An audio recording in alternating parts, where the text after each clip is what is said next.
শবে মেরাজের আমল বলতে কোনো কিছু আছে কিনা, এটা একটা বড় প্রশ্ন। আমরা যখনই রজব মাস শুরু হয় তখনই আমরা জিজ্ঞাসা করতে থাকি আলেমদের কাছ থেকে যে শবে মেরাজের নামাজ কিভাবে পড়বো, এই শবে মেরাজের আমলটা কি। শবে মেরাজ উপলক্ষে সারা রাত জেগে ইবাদত করা এবং শবে মেরাজ উপলক্ষে 26তম দিন পার হয়ে 27তম রাত যখন শুরু হয় তখন সাহারি খেয়ে 27 রজবে রোজা রাখা, এটা আমাদের সমাজে বহুল প্রচলিত।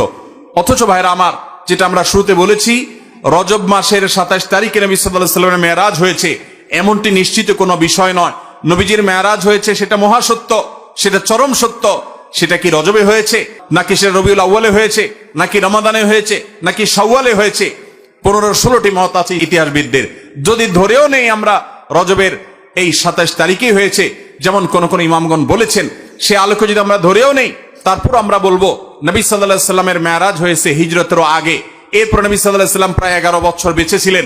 এই পুরো সময় জুড়ে কখনো তিনি মেরাজ দিবস, মেরাজ রজনী উদযাপন এটা তিনি কখনো করেছেন বলে কোনো জাল বা জয়ীফ হাদিসে পর্যন্ত বর্ণিত হয়নি। বিধায় মেরাজের এই ঘটনার পুনরাবৃত্তি বা এই ইতিহাস, ওই তারিখটার পুনরাবৃত্তিকে আপনার কেন্দ্র করে প্রতি বছর একটা বিশেষ দিনকে শবে মেরাজ উদযাপন করা, রাতভর বিশেষভাবে ইবাদত করা, দিনভর বিশেষ গুরুত্ব দিয়ে রোজা রাখার কথা বিশুদ্ধ কোনো হাদিস দ্বারা প্রমাণিত নয়। আমরা শুধুমাত্র মেরাজের বিষয় থেকে শিক্ষা গ্রহণ করব, মেরাজ থেকে আনিত নামাজটা আমরা আদায় করব। এর বাইরে এই তারিখকে কেন্দ্র করে রাতভর ইবাদত আপনি অন্য সময় করতে চাইলে এই মাসেও করেন, এই রাতেও করেন, অন্য সময় নফল নামাজ পড়েন, আপনি এই দিনে নফল নামাজ পড়ার নিষেধ নাই। কিন্তু মেরাজকে কেন্দ্র করে কোনো নামাজ, মেরাজকে কেন্দ্র করে কোনো রোজা, এটা কোনো বিশুদ্ধ হাদিস দ্বারা বর্ণিত হয় নাই। অনেকে এই রজব মাসে বিশেষ উমরা করেন, যেটাকে উমরায়ে রজবিয়া বলে। এটার বিশেষ ফজিলতের কথা মানুষ নিজেরা অনেকে বানিয়ে নিয়েছে, অথচ এটিও কোনো বিশুদ্ধ হাদিস দ্বারা বর্ণিত হয়নি। অনেকে 27 রজবে সালাতুর রাগায়েব নামে বিশেষ প্রক্রিয়া, বিশেষ নামাজ পড়ে, এটাও কোনো হাদিস দ্বারা বর্ণিত হয় নাই।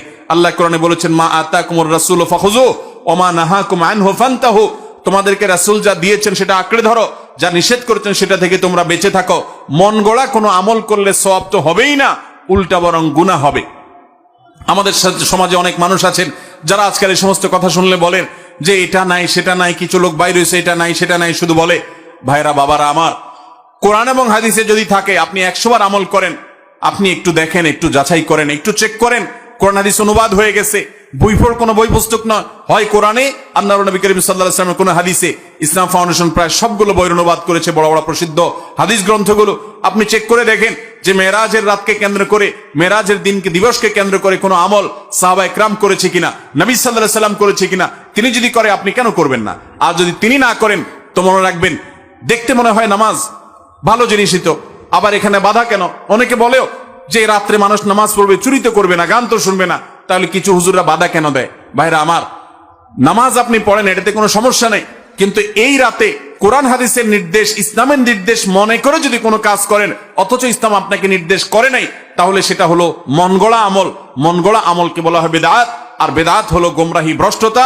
ওয়া কুল্লু দালালাতিন ফিন্নার, আর নবীজি বলেছেন সকল ভ্রষ্টতার ঠিকানা কোথায়? জাহান্নাম। আমরা যখন খেতে চাষ করি, চাষ করলে শুধুমাত্র যখন আপনি ধানের গাছ লাগান, শুধু ধান গাছ হয় না সাথে আগাছাও হয়? আগাছা দেখতে ধানের মতো না? আমরা কি সে আগাছাগুলো রেখে দেই নাকি আস্তে আস্তে তুলে ফেলে দেই? যদি কেউ মনে করে আরে ধান গাছ তো অল্প একটু জায়গাতে আছে, আগাছা আগাছার জায়গায় হয়েছে, সমস্যা কি? এই বেচারাকে তুলে কেন মেরে ফেলতে হবে? থাকুক না, ধান গাছও থাকুক, ওইটাও থাকুক, তাহলে ধানের ফসলের ফলন ভালো হবে। আপনার ঈমান এবং আমলের ফলন যদি ভালো হতে হয়, তাহলে বিদআত এবং মন গড়া আমল এগুলো থেকে নিজেকে সরাতে হবে। আপনি এমনি নিজে থেকে নফল আমল করেন, সেটা ভিন্ন কথা, কিন্তু বিশেষ কোন দিবসে কোরআন হাদিসে আছে বা ইসলামের নির্দেশ মনে করে, বিশেষ ফজিলত মনে করে যখন করবেন, তখন সেটা বিদআতে পর্যবসিত হবে। অতএব মেরাজ এটাকে উদযাপন নয়, আসুন মেরাজকে উপলব্ধি করার চেষ্টা করি। মেরাজকে ঘটা করে পালন করা নয়, বরং মেরাজের শিক্ষাগুলো দিয়ে আমাদের জীবনকে আমরা সাজাবার চেষ্টা করি। চেষ্টা করবো তো ইনশাআল্লাহ। আল্লাহ রাব্বুল আলামিন আমাদের সবাইকে মেরাজের এই গুরুত্ব বুঝার তৌফিক দান করুন। এই মেরাজের অন্যতম বড় শিক্ষা হলো আমাদের প্রিয় নবী সাল্লাল্লাহু আলাইহি ওয়াসাল্লামের মর্যাদা কত বেশি। এই মেরাজ থেকে আমরা উপলব্ধি করার সুযোগ পাই, কারণ তিনি তার হাবিবকে ডেকে নিয়ে গেছেন এবং অন্য নবীদের সাথে সাক্ষাৎ করিয়েছেন, নবী এবং রাসূলদের ইমামতি করিয়েছেন, এতগুলো বিষয় দিয়ে আল্লাহ তাআলা প্রমাণ করেছেন তার হাবিবের মর্যাদা কত বেশি। সেই সাথে মসজিদে আকসা এবং বাইতুল মাকদিসের যে মর্যাদা অনেক বেশি, সেটাও কিন্তু এই মেরাজের ঘটনা থেকে বোঝা যায়।